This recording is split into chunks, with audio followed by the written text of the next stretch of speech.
My name is Dolores Catharino, and in this video I'll talk more about the ideas behind polychromatic music. These past several years of musical exploration have been incredibly inspiring, and there's still so much more to explore. I hope to share my perspective of where polychromatic music fits within the evolving language of music. Let's start by looking at the distinctions between microtonal and polychromatic music. Microtonal music describes a diverse set of methods which are used to create new microtonal scales. So generally, we're talking about scales with more than 12 notes per octave.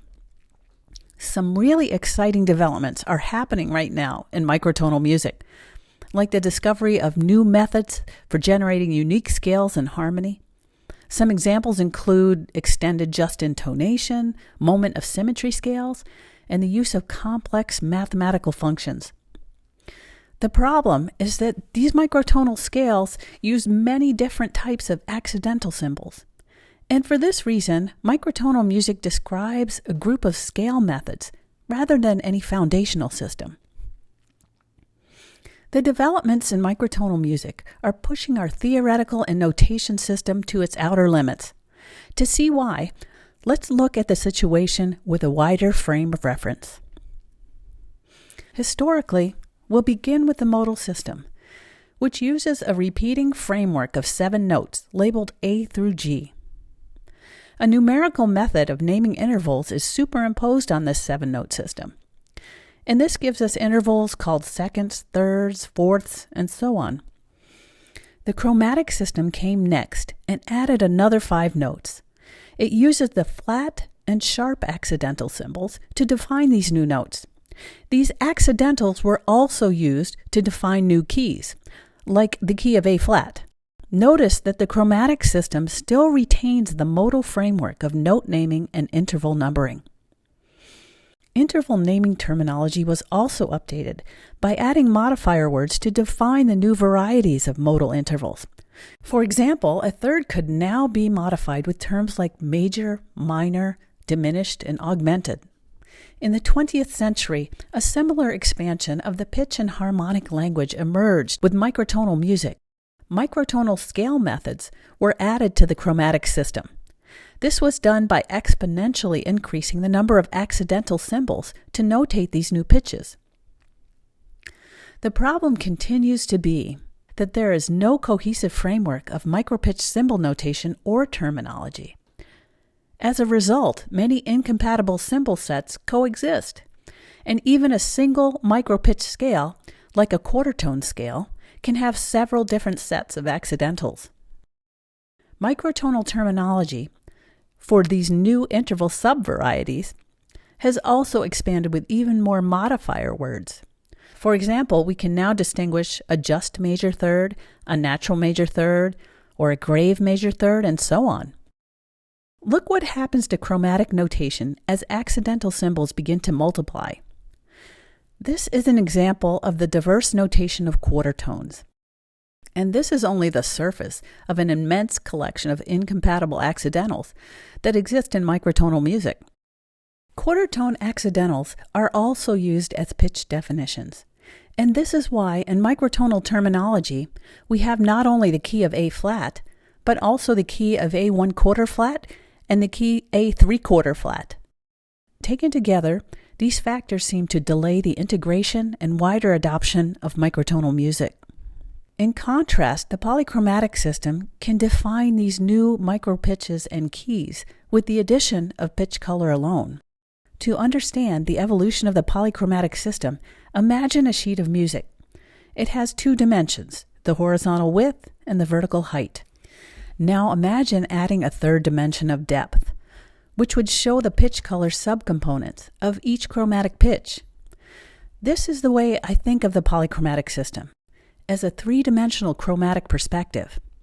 Look how easily the polychromatic system expands the limits of chromatic notation and terminology with a minimal use of added accidental symbols.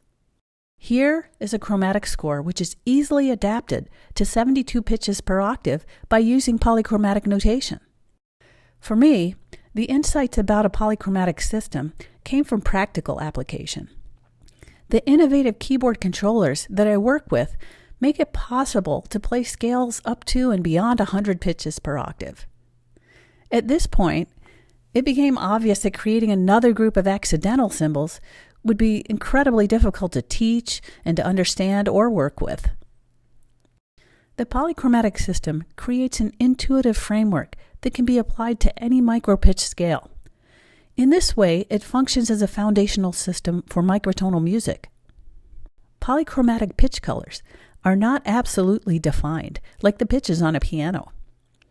Instead, the color spectrum, as a series of red, orange, yellow, green, blue, and violet, implies a relative flat to sharp ordering of micropitches within a scale series.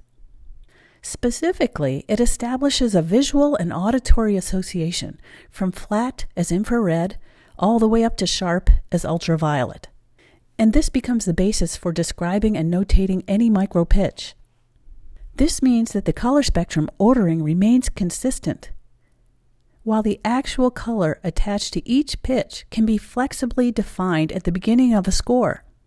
With the polychromatic system, unique accidentals are no longer needed to notate each type of microtonal scale. In other words, flexible definitions of each pitch within an established pitch color series are the basis of an intuitive polychromatic framework, which can be applied to any possible microtonal scale.